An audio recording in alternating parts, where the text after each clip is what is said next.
got 12 number ones, 11 of which she's co-written, making her the most prolific female co-writer or writer of number one singles. The list goes on. I mean, this is just a fraction of her accomplishments. She's got 3 World Music Awards, 5 Brits, can you believe it? And since 1996, she's sold more than 123 million records. 123 million. Anybody who knows about the state of the music industry will, at the moment, will know what a huge achievement that is. So, without further ado, what I'd like to do, she's now an author, by the way, and that's what we're going to find out more about today, as if the list wasn't long enough. It's my absolute pleasure to welcome here today, in Conversations Off the Shelf, the one and only Melanie C.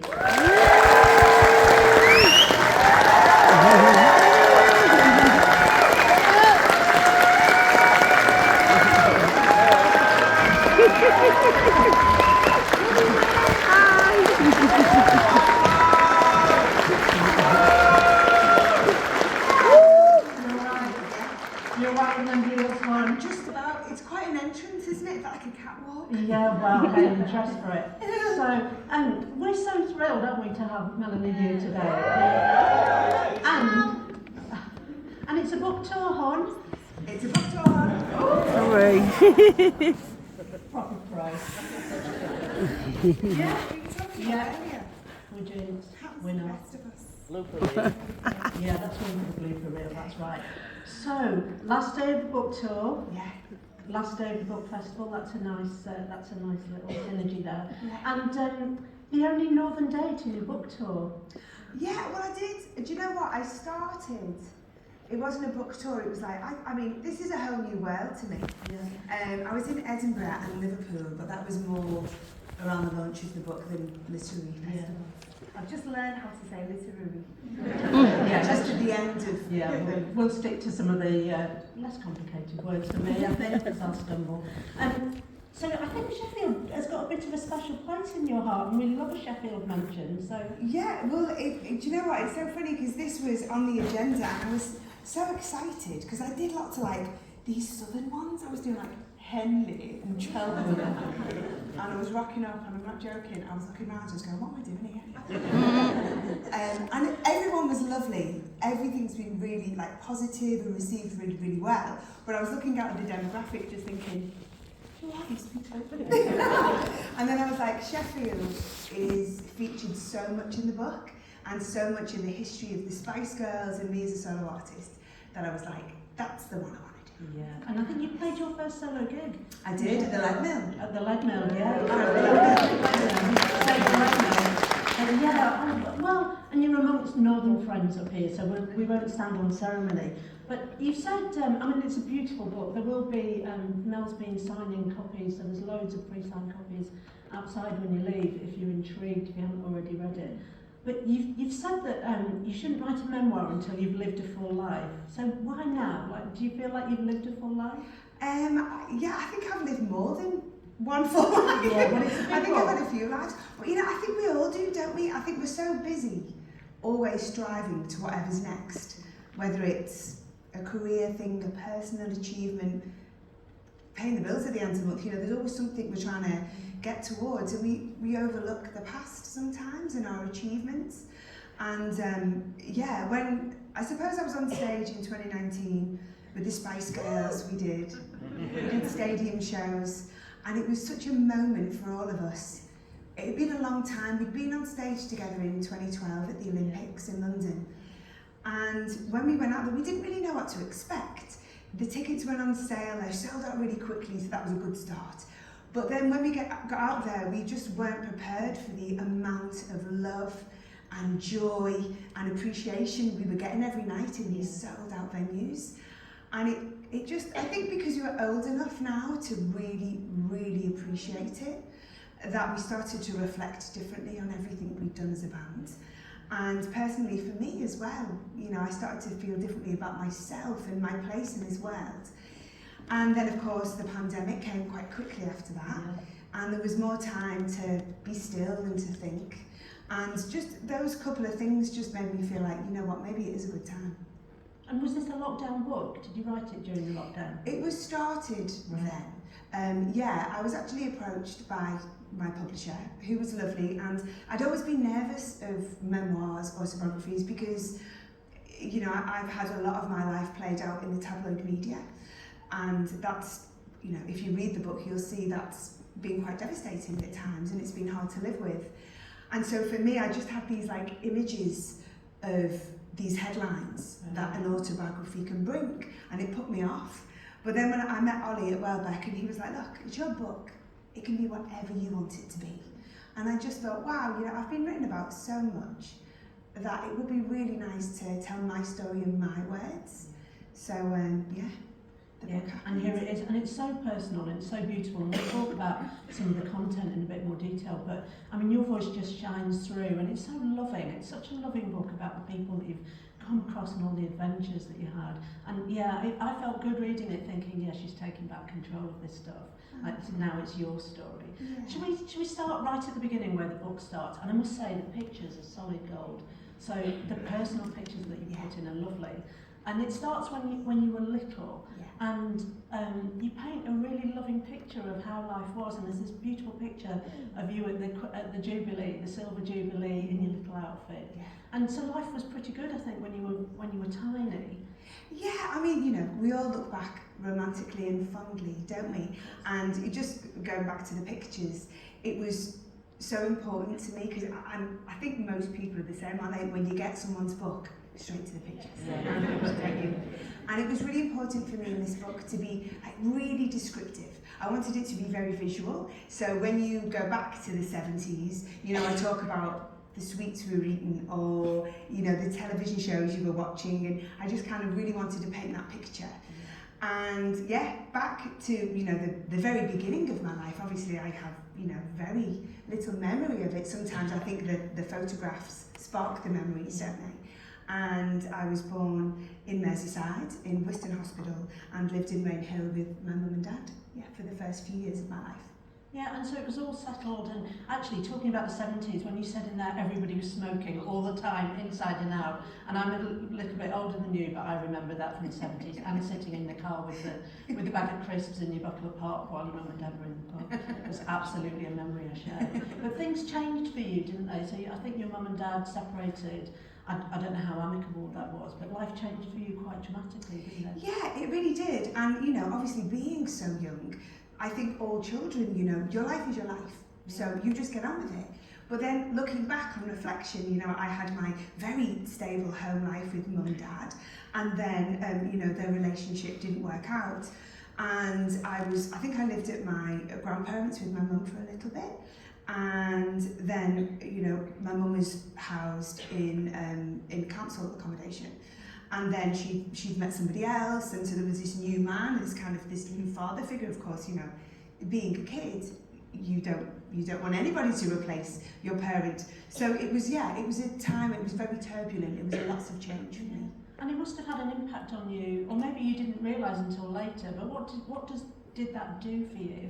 I mean, for good or for bad? Yeah, do you know what? I think that's something I really explore in the book, because, you know, all of our life experiences, you know, they kind of mould us, don't they, and shape us. And there were definitely, you know, parts of my personality which have benefited, I think. You know, it's made me very determined to succeed, it's made me very independent, but then also it's made me quite vulnerable as well. But yeah, I mean, everybody's life is their life, isn't it? And you go on that journey and see where it takes you. And that determination really comes across in the book. So you found performing, didn't you, at quite a young age? And when you talk about I mean, it sounds quite punishing, but the practice that you put in and to get the routines right. Yeah, I always feel really grateful because my daughter's 13, and I look at lots of young people, and I found my passion really, really young. And, you know, for me, that was really good because it was something to really focus all of my energy into. And I love my sport, obviously.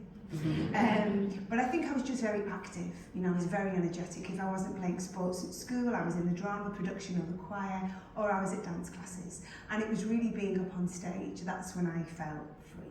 Yeah, and it must have been good for your confidence as well, I guess.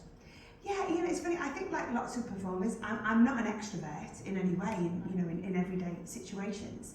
But when I'm on stage, I feel strong, and I feel much more courageous if I'm on stage. And you got that, like you say, you got that bug really quite early, and that's a real gift, isn't it? But what about the perfectionism? I mean, when I've read some of the efforts you went to and the energy you put into it, I don't know, does it tip over sometimes into being too much? Yeah, it has done. It definitely has done.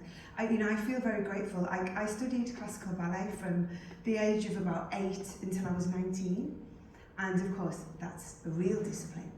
And that's kind of really feeds into my personality. I'm not very good at multitasking, but if I take something on, I give it my all, no matter what it is. Yeah. And I think that's really benefited my career, but sometimes it's not benefited my personal life, because I can get very consumed by things. And you're going to perform at Saddler's Wells in January. I am. I'm so excited to read that. Tell me more. I know. Gosh, I was approached by Saddler's Wells, and an incredible choreographer that works there went along and had a piece commissioned for me to be developed with me. It's contemporary dance, which I've never done, but I like a challenge. Anyone who knows me knows I like a challenge, especially a physical one. So yeah, that's my next big thing. Wow. So I get back into training next week, actually. Yeah. On the stage at Saddler's Wells. I mean, I know you've played some amazing places. Oh my goodness! But it's such a buzz. Yeah, it's like a full circle moment, because I started my performing life started as a dancer. That's the way I thought my life was going to go. I've always loved singing, but I just thought it was so hard to have that as a career. So I pursued a dance career. And then, I was so fortunate, Spice Girls happened and all the wonderful things that have happened. And then to be approached by Saddler's Wells to perform there, it's like, whoa, like little me will be going, what? Yes, it's so, I mean, it's such a kind of, I don't know, like you finally arrived. I know you've been a Spice Girl, like that's amazing. But Saddler's Wells is something. Yeah. Yeah, I'm working on my damehood. Oh. And I think this is the box. Maybe we'll start a petition tonight. I don't know if you can petition for a damehood, but yeah, Dame Melanie C has got a real kind of link to it. So that's super exciting. And you come from a family of grafters, don't you? So graft, like work hard at the thing that you love. Sounds like that's a pattern for you. Yeah. Well, I think it's a very northern thing as well. And from the generation that I come from and the generations before, they've had to work hard, to make ends meet. And yeah, all of my family, and I have this huge, complicated, wonderful family, everybody is a grafter, 100%, yeah. Yeah, it's a very Scouse thing, and I think it's a very Sheffield thing as well. Like, I always say to my kids, whatever opportunities you get, go and just give it your best shot. Like, go and sweep the toilets if that's what you need to do. There's no shame. Yeah, and whatever you do, just going back a little bit on what I was saying that I tried to do, is whatever you do it to the best of your ability, because it leads to other things. You might have to start off cleaning, but that could lead to something else. If you show that you're willing to work hard, you can achieve anything. And it's a beautiful message. There's so many beautiful things about the book. I think about what it's, more than just a memoir about the Spice Girls, which is, is something, but it's got loads of other stuff in. And I wondered, was it that ability to work hard that kind of put you in the right place for the famous flyer that you got? Asking you to, inviting people to come for an audition. Yeah. Did it kind of put you in a good place, ready for that opportunity? Yeah, so I'd been to Performing Arts College. I was lucky enough to get into a great college in Kent, Sidcup. And I was there for 3 years, left college. I was auditioning for lots of different things. I wanted to work in the West End or commercial dance. And it's really hard. There's so much competition and just not enough work. And I was getting a bit frustrated, and I was actually auditioning for a cruise, which was something I never wanted to do, because I knew if you're out cruising, then, that sounds wrong. That's another book. That's the next book. If you're out on a cruise, you're missing opportunities. You could be missing auditions or, big opportunities back in London. So it was kind of like, oh gosh, I've been out of work for a few months, and I have to get some paid work. So, sliding doors moment, that the flyer was handed to me, which was for a girl band. And you said that when you saw it, you knew that it was for you. Was it really as like that, like a kind of light from the blue that you knew? Yeah.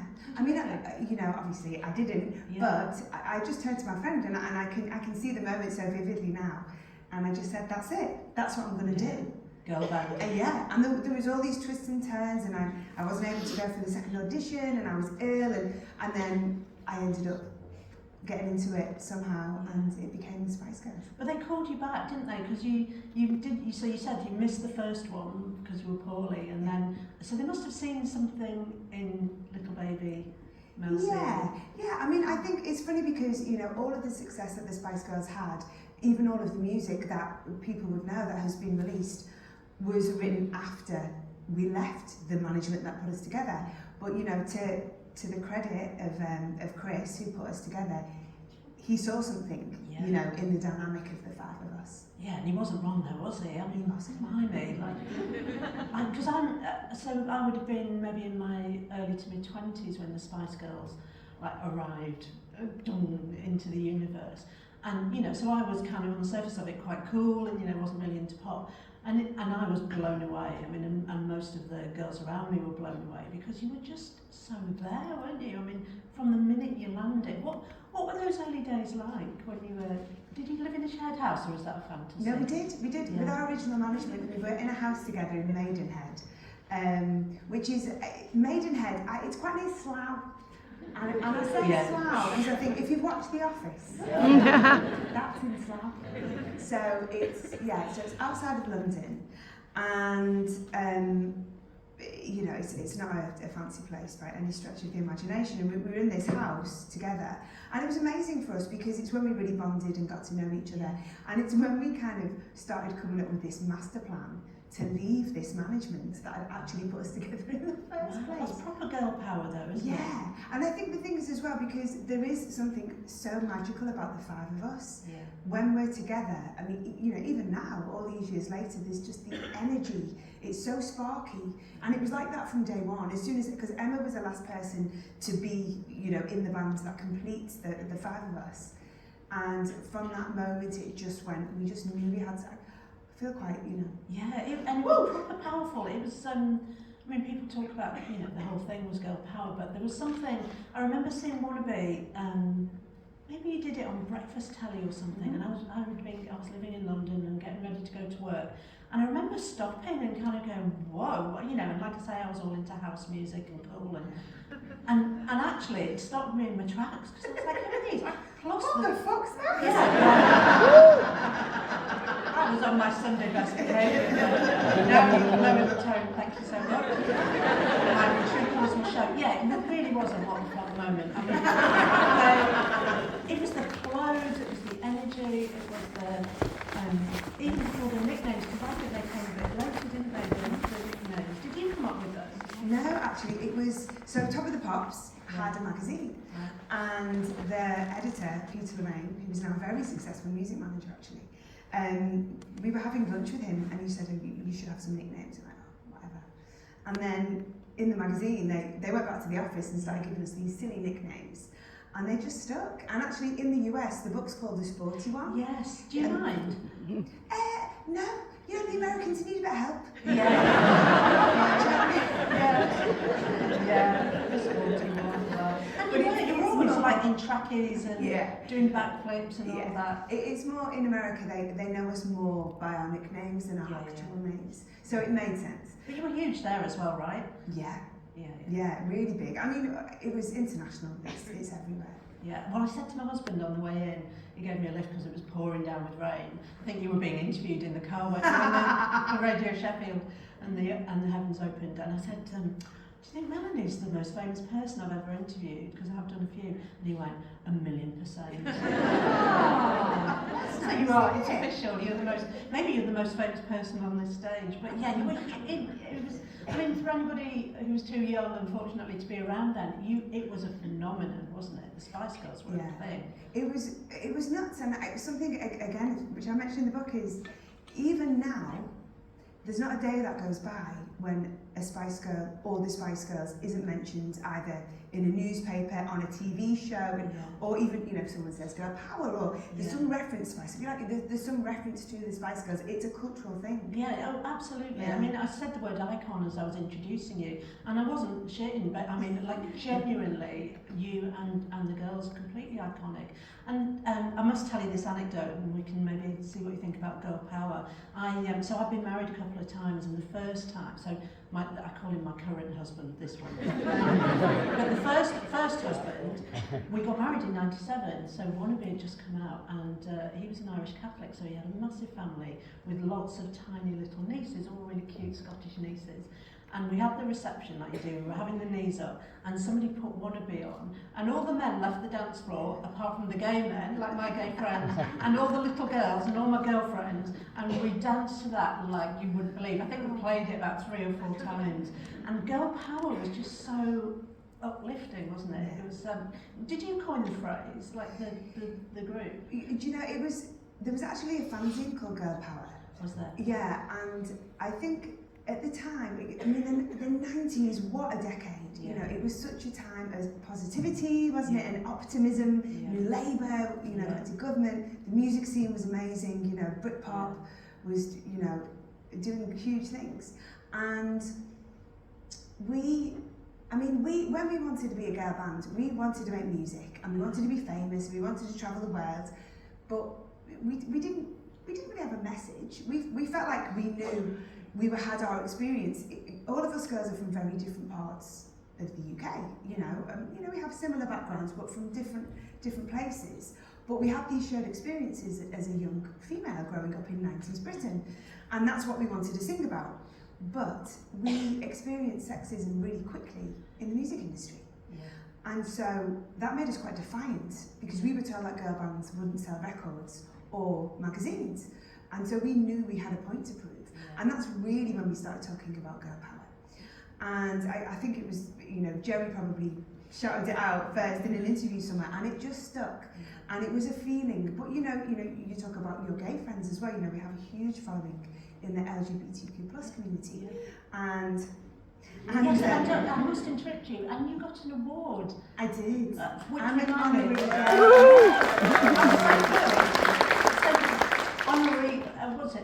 gay of the year. Yes. What an absolute. And I thought it was quite ironic because everybody thought I was gay. Yeah. And now I'm an honorary gay. I think that was a bad thing though. It was thrown at you like a slur, wasn't it?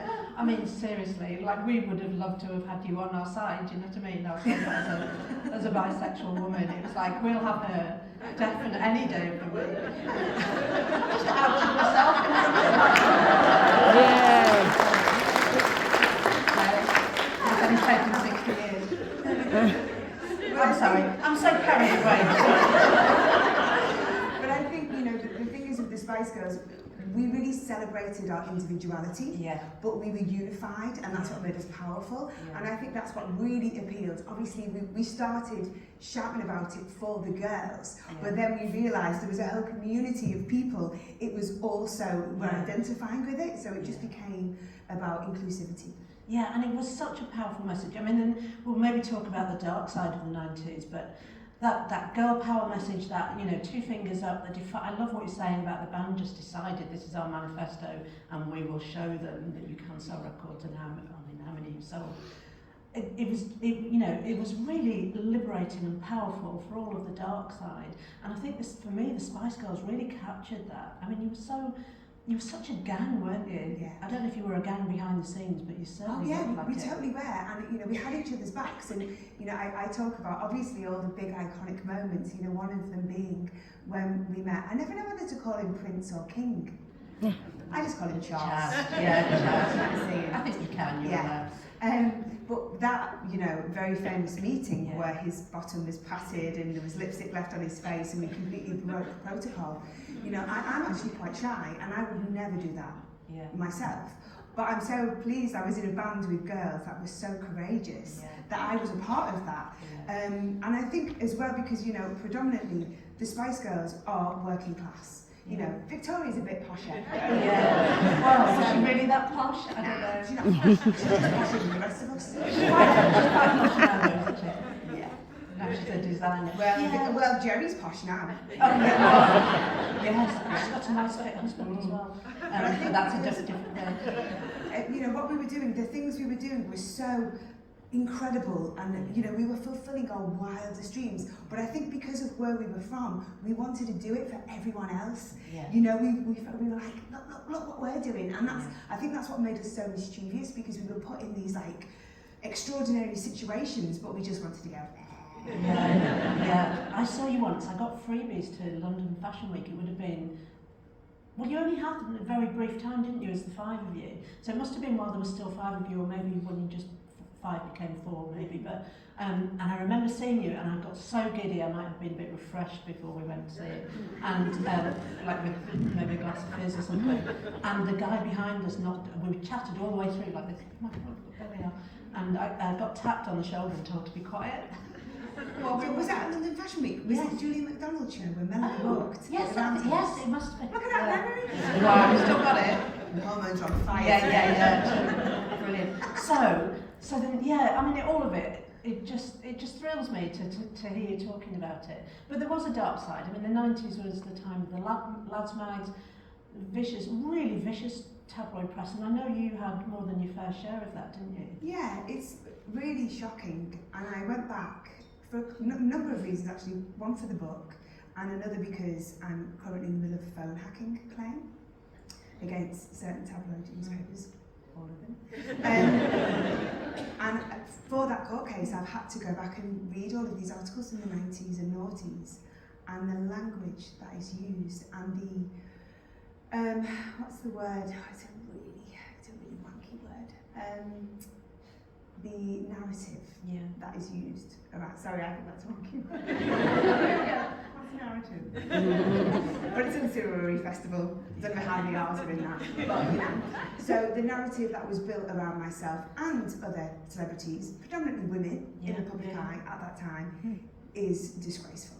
Yeah, shocking. Yeah. And it must. I wonder if it was in part of backlash to, you know, these powerful girls doing the 2 fingers up and saying we're here and get used to it. Yeah. It's kind of like you needed to be pushed down a bit. Yeah, I think there's a lot of that. You know, sadly, I think that still goes on, and God, these bizarre cultures that exist in certain workplaces. You know, even now, I look at the sidebar of shame. We all do, and a lot of the articles that really anger me, written about women, are often written by women. Yeah. Like, what the fuck? But yeah, it's really weird, and I think there's definitely a plan to try and keep women in their place, because I just think, you know, if we're allowed to shine, it's quite frightening for certain men. I think so. Girls owning their power, I mean, women owning their power, well, anybody, gay people owning their power, you know, is scary, I think. And what impact did that have on you? Because here you were, you'd got the thing that you'd been so determined, well, whether you wanted to be famous or not, but you'd worked so hard to get there, you were having your moment, and how did all that, like, affect you? What was fame like? Yeah, you know, I think it was, when we got there, I don't want to take away from all of the amazing stuff, because it was incredible. Yeah. We were truly living our wildest dreams, and I wouldn't change anything. But like everything, there is a dark side, you know, nothing is all one thing. And I wasn't prepared for that. And I don't think you can be. You know, when you're a young person aspiring to be famous and you're all ambitious, you just think of the good stuff. And of course there's bad stuff. So being written about, being criticised, being pursued, you know, by paparazzi, and of course at the time as well we were being listened to. There was a lot of personal information going out into the mainstream media, and we didn't know how, and you know, it was a pretty scary place to be. And no one around you to look after you, I guess. If you know, I don't know what your management were like, but I mean, it was the time of Princess Diana, who, you know, was practically hounded to death. But did you have people around you who were taking care of you? I think the problem was that what happened with the Spice Girls was unprecedented. And everybody, because we had an incredible team, you know, Virgin Records were wonderful. We had a great record label, you know, 19 management were brilliant. We were really looked after, but everyone was doing their best because they didn't know how to handle it. I think everybody with hindsight is like, we could have done, we could have handled that differently, we could have done a better job there. But at the time, we were just like, it was very reactive, you know. And I like to think things are changing a little bit more in the music industry, and you know, and in high-profile sport as well. Like recently, I've just been talking about, you know, people are pulling out of competitions, or people are pulling out of shows because they're putting their physical and mental health first.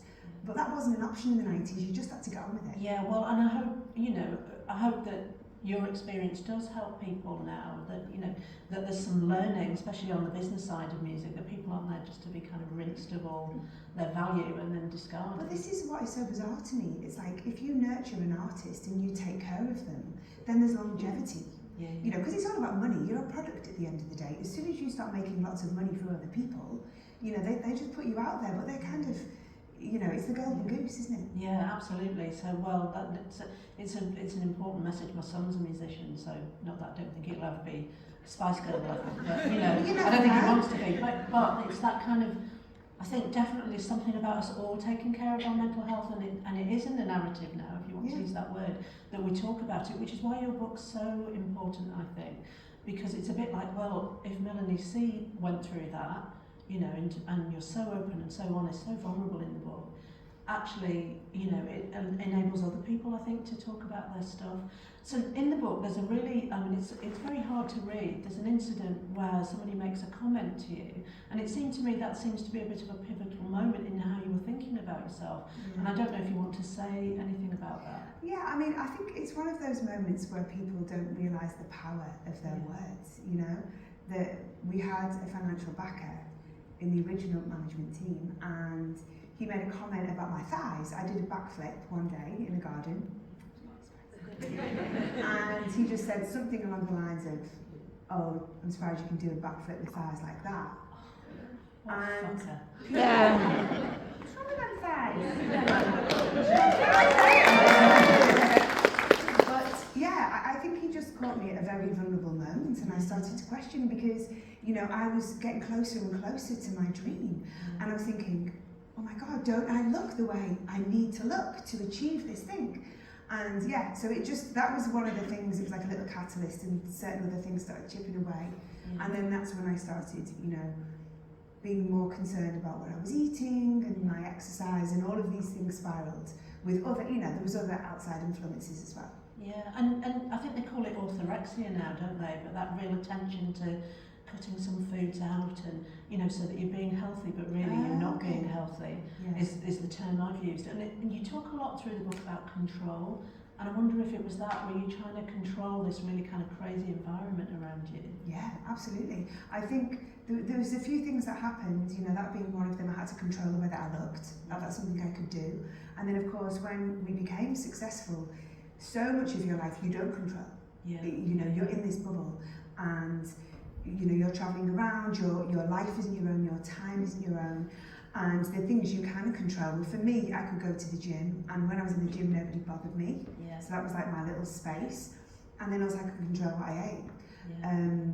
So yeah, I mean, it's really, really complex, and I think everybody's experience, you know, whether it's eating disorders or, you know, I also suffer with depression and anxiety, and I think, I mean, just to say that was kind of the final deciding thing for me to write the book, was because I've experienced so much pain in my life, and I just know that when I was in that place, reading about other people's experiences that were similar to mine, or hearing people speak about it, was such a great comfort to me, and I want to do that for other people. Yeah, I mean, it's such a generous book in that respect, and I know when I was reading those passages, you know, I've had my own troubles, and I know lots of people have, and you read it, and there's a real connection. Well, I felt really connected, and it was, you know, here's this famous person who on the surface, you know, looks to have had it all, and yet you're so open and so vulnerable. I think it's a really generous act, actually, because it does add to this culture where we can talk about these things, and here you are sitting, you know, absolutely stunning, successful, top of the world, and you've triumphed over it. So for me, it's a really uplifting story. So tell me a bit about the recovery then. How did that happen? Because, and you write really in a really detailed way actually about the recovery. What prompted it? I think what to actually, you know, to get on the road to recovery. Yeah. Was there a point where you just went, enough's enough? Yeah. I couldn't I couldn't control things anymore. Yeah. I think I'd been, I was in a situation probably throughout my time in the 90s with the girls. It wasn't immediate. It was something that escalated, and we came off the road in 1998. And Melanie and Victoria were pregnant with their first children, and Jerry had already left, and so it was just a natural time for us to have a little bit of a break. And I went to LA and I started my first solo record. And that's when I first reached out, because I knew the way that I was living was unsustainable and I couldn't continue to do so. I hadn't eaten properly for a couple of years. I was obsessively exercising. But I still had this control, but I just knew it was wrong. So I reached out and I tried to get some help, but I still didn't feel like I was quite ready.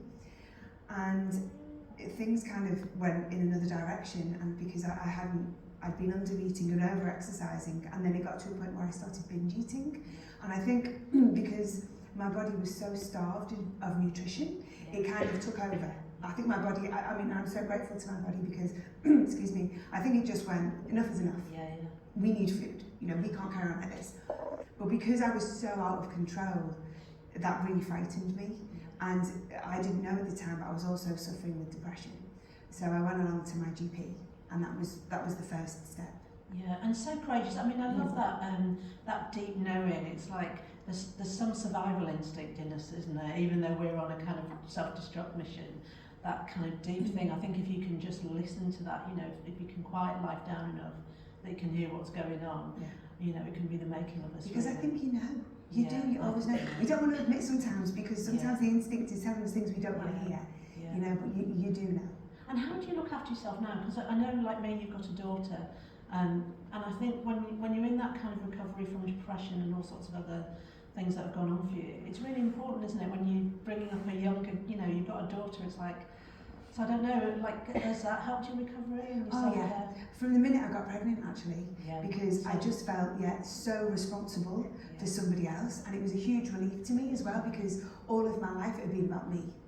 Especially being a pop star, it's a very, very selfish life.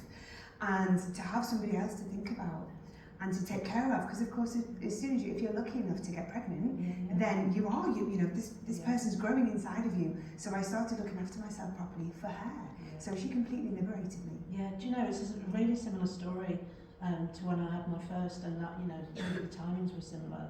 And I think, it's like you've got a reason, as if you yourself wasn't a reason enough, so then you've got this other reason. That's beautiful. And then, I could talk to you forever, but I'm really conscious I want to open the conversation out. But let's just pause for a minute before we go to questions. With the Spice Girl reunion, so you've been in recovery, you've been a really successful solo artist. Tell me about the reunion in 2019, wasn't it? Yeah, so the last one we did, it was amazing, and it was funny because Victoria, after the Olympics in 2012, she'd said, girls, that's my last. I don't want to do it again. Yeah, she found it really, really stressful getting back on stage, and we respected that.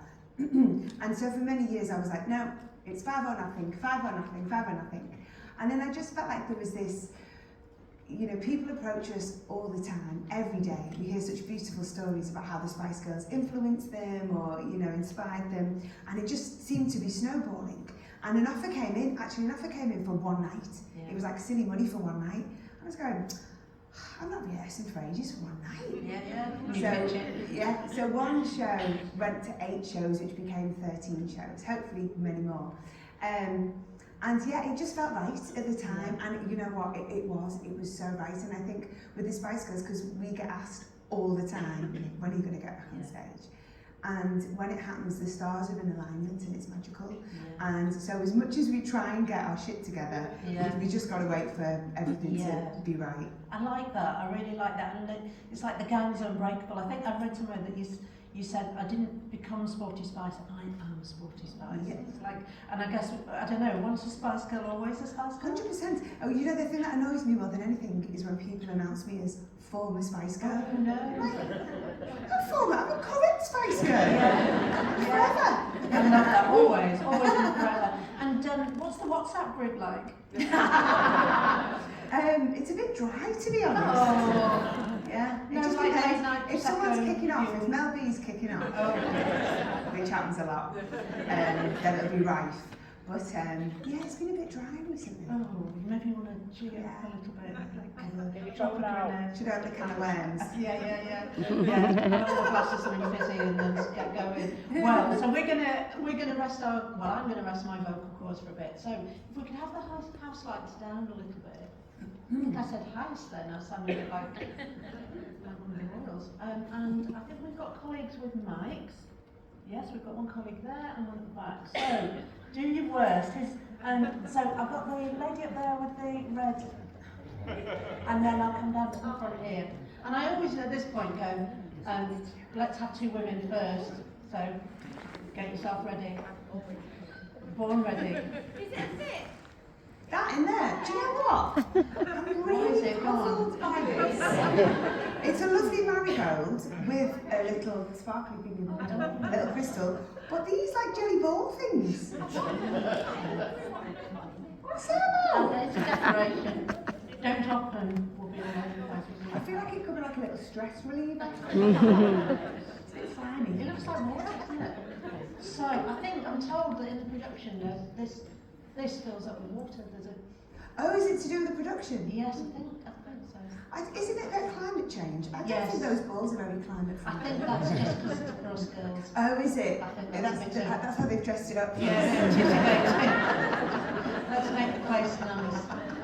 So I digress. Hiya, Melanie. One thing I wanted to ask. Hiya. I couldn't see you, but I knew it was you. When I was reading your book, one thing that like proper wound me up was when you talk about how you were kind of silenced and you were told like, oh, maybe don't speak in this interview. And the thing is, when I was a kid, all I wanted was to hear you speak. That is why I was watching. And it did used to wind me up if you did get interrupted or whatever. But anyway, I was wondering if there was a particular point where you were like, actually, I am going to speak, I'm not going to be silenced anymore.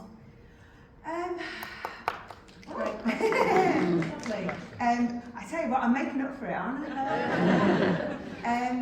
Do you know what? There were definitely times when I did speak, but I feel like it was an environment, and I don't just mean within the band. I just mean in just being a Spice Girl, in the outside world. So many pressures. Where I was just afraid to say the wrong thing and be ridiculed. So some days I felt confident to speak. It's so strange because I'm not going to say that. Well, I think often I'm the Spice Girl that makes the most sense, so they should have just let me speak. Not the most, but more than some of them. No, and I think, that came, for me, becoming a solo artist was so liberating for me because I was able to express myself and my own thoughts and feelings. And I love being a Spice Girl. And I love being part of that collaborative process and what we create together. But I think it's really important, for me, sometimes I'm not very good at talking about my feelings, but I can really express them through my songs. And so to be able to do that as an individual was really important to me. And then I got to do interviews where I just got to speak and answer all the questions. And I really liked it. Good. Marvellous. So I think it's the person down here at the front. Who's got the mic? Don't hog it. I'm just waiting. Yeah, come on then. Hang on, right in here. We want to hear your words, so. And you're wearing a sporty t-shirt. Epic. Right, let's have it. Hello. My question is nowhere near as eloquent or deep, actually, as that lady's, but I just want to say, I actually met you in Manchester on Valentine's Day. By the way, you were amazing. And What was I doing on Valentine's oh, was it Day? Valentine's Day? You were singing. You were gigging. Was it VO2? Yes, it was. Yes. And I said then thank you, and you inspired me. This isn't just about me, by the way. It's not my book tour, but you inspired me as a Spice Girl, and that day you continued to inspire me. And I just want to say thank you first of all, and just from the bottom of my heart, thank you so much. I'm not going to cry again. My question is actually quite simple, despite the start of it. You mentioned very briefly that you played netball, and as a very keen netballer, I first of all wondered A, what position, and B, what are you doing tomorrow night? Would you like a game? So, try and guess what position. I want to say centre. Yes! Me too! See, oh, you can't play, so I'm playing, so it's a bit awkward. I was centre. Sometimes they put me in goal defence, and that would really wind me up. And tomorrow night I'm actually going to a Halloween party. Woo! As a zombie netballer. Yeah, well, do you know what? You could have a head as a I'm going. ball. Should I tell you who I'm going as? Don't tell anyone. No, just between Zombie Melanie. No, I'm going as zombie scary spice. I'm joking. I'm going as Morticia Adams. But it's so very night, isn't it? Like you? No. Morticia. So I actually hate fancy dress. I feel really self-conscious. Does anyone here like fancy dress? Yeah. I hate it. Oh, I'm going to feel right now. Where do we go?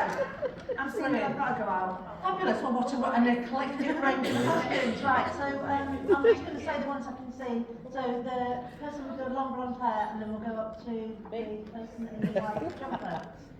See, it's such an issue, this, isn't it? Because you want to be fair. I know. So you do everyone far away, and then the poor person with the mic is like all over the shop. I'm doing my best. And my technique, girls. I'm so sorry. Can you hear? That's it. We can hear you. Hi, I was 9 when Spice Girls came out. I was a gymnast. I'm a Liverpool fan. I could do backflips. I had my hair back. I was dark back then. Still am now, but I try to hide it. You gave me a place at school. You gave me a place, everything. I was Sporty Spice. I wasn't the weird one anymore. I would imagine there's a hell of a lot of people that were similar at the time as well. Did you know then how you were going to make everyone, like so many people like myself, just feel accepted?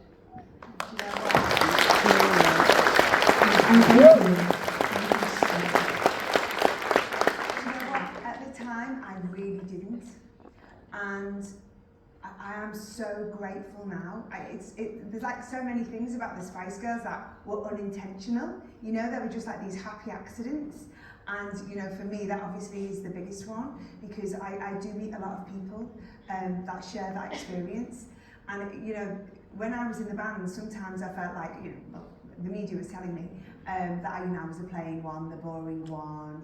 And people would go, oh, you know, because you had to wear the tracksuits, and you know, and it was like I didn't have to, I chose to. But yeah, so now I think it's amazing, isn't it, how things change? Because I think people are always like, oh, don't you want to be one of the glamorous ones? As if they had to compare you. I know, it's so weird. That's kind of totally not what the band's not even about, isn't it? It was about our individuality. But what's so brilliant now is it's all about sport. Yeah. I'm like having a moment. I had to wait. But now we are having our moments.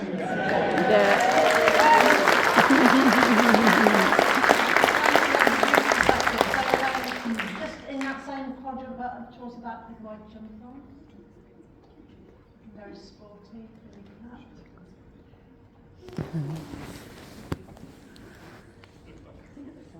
Hi Melanie. I followed you all the way through the Spice Girls and then into your solo career, watching your Northern Star tour at Sheffield City Hall. So I've always been wondering, it's quite a simple question, just out of curiosity. Was your silver tooth that you had, was that a temporary tooth, or was it something that you then had fixed permanently and then replaced?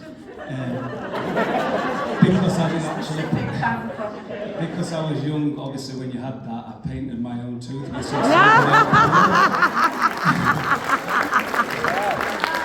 I've always been curious. Oh gosh, the gold tooth. It was gold. It was actually a veneer. So I have veneers anyway. I took my teeth when I was a kid. And I've had veneers ever since. But yeah, it was just over the top. We let it now. Well, that was the next bit I was going to say. People usually say, where is it now? I think I chucked it. Probably I worth could a have fortune got now. it weighed, couldn't I? I might have got 50p for it. Would have helped me with the You could have had it in a museum. Can I ask you, what did you paint it with?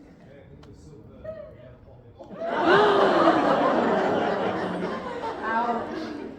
That's commitment though, isn't it? On the mic, sorry. Sorry, I put some nail polish on, and then that kept coming off quite quickly, so I put layers of it on. And then I actually, while it was wet, stuck some foil on.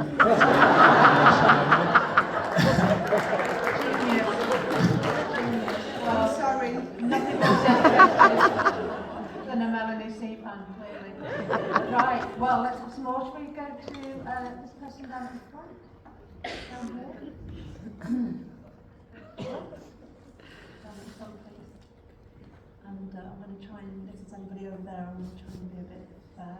What about us? Apologies. And then I'll come over to you. I'll do that. Apologies for darkening the room somewhat, but do you have any professional regrets? Any professional regrets? Do you know what I really, really hate? Being on reality TV. It just isn't me. I mean, you know, each to their own, but whenever I've been in an environment which is, you know, any kind of reality, I did the games here in Sheffield, broke my knee. Yeah. And I just hated that. It's just, yeah, it's just, I feel very uncomfortable. But I'm a big believer in, you know, obviously regrets are a bit of a waste of energy, aren't they? So just to try to learn from them. So then I did Dancing with the Stars. But that was quite different. I didn't realise that was quite as reality-ish as it was. But yeah, I don't have regrets per se. But I've learned some lessons. And it's ironic, isn't it, really? Because the book is so real, like you're so real, I think, down to earth and just genuine and lovely, and then you can't do reality TV, which is supposed to be real. Yeah, the thing which I always hate about it is, well, first of all, the production always try to break you because it's such good telly. And then the other thing is, often the other people you're on them with are so desperate. That sounds awful. That sounds really bad, but do you know what I mean? And I'm not an extrovert. I'm not going to wander around like singing and performing, because I don't do that in reality every day. Maybe a little bit. Little jazz hands in the shower. Yeah, you know that thing when people are obviously like, you know, they want to forward their career, and it makes me feel really uncomfortable. Well, and let's face it, you've not had your career. You've had that bit of your career with one of the most famous bands of the ever. So you know, so you're good stuff. So I'm gonna see if there's anybody in this group. Then I'm gonna, sorry to make you run about, and then I'm gonna go over here. So Get any steps in. anybody over here like to ask a question? Down right down at the bottom here. And then we'll have time for a couple more. Thank you. Hiya. Congratulations on the book. Like everybody else, you've inspired me through Spice Girls and Solo. I just wondered, like, what's next for Melanie C? Like, where are you going on to now? Well, straight after this, I'm going home to make sure my daughter's done her homework tomorrow. But I'm dancing at Sadler's Wells in January, and that's kind of my focus. So yeah, so that. But what I'm, you know, my first love and passion is music. So new music. Hopefully releasing some stuff next year. And Good. I saw a picture of you at Pasha, like, Yeah, not I tell you what, this year's been great. I did Pasha and Glastonbury. I saw you on stage. I didn't see you. I saw a little film of you with Blossoms. Yeah, On stage at I love Glastonbury. Blossoms. How So good. cool is that? Yeah, I mean, I know. I had the best Glasgow. It was my first, and I think it was the first one in 3 years with everything that's happened. And it was incredible. And I was just buzzing about, doing loads of stuff. yeah. Yeah, it was great. I mean, you're out there doing it, aren't you, babe? I'm out there doing it. Absolutely fantastic. Right, so we'll. Oh, I see you. There you go. That's nice. This is the most exciting moment of my life. Oh my God. So, my sister texted me the other day, I was at work, and she said, I know a fact about Melanie C that you don't know. And I went, right, she went, she's single. And I went, no, have I missed this? Have I missed it? She went, you need to get yourself on the old social media. So if I turn heterosexual today, can we?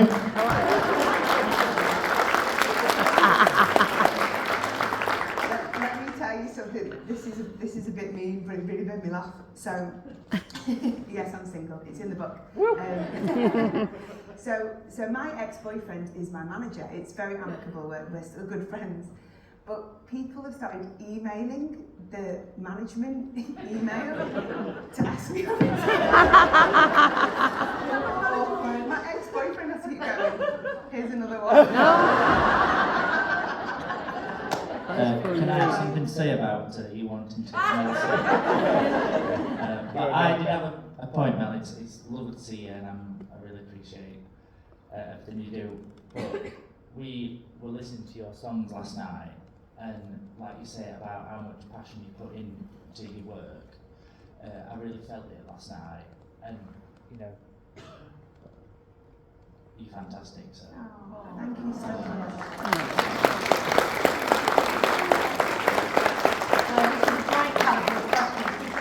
We'll come down here to this person. I'll come here again. And then you'll be our last with the hat on. Here we go. So, hi, sorry. Hiya. Well, I'm Thais. We are from Brazil. Maybe you remember already or not. I don't know. Well, one thing that I loved in the book was to see your fan side. Because, you know, for us, we are the fan ones. We don't know how it's to be, you know, if you have artists that you like as well. So my question is, when you see your fans, and we are always trying to follow you around and do everything that we can, do you kind of get curious to know, like, okay, this person, what they do? Sorry. What do they do in their lives, you know, like where do they work, or are they here just for me? They don't do anything else with their lives. Yeah. First of all, I go, how do they afford it? One, they're not at work. Two, they're flying all over the world.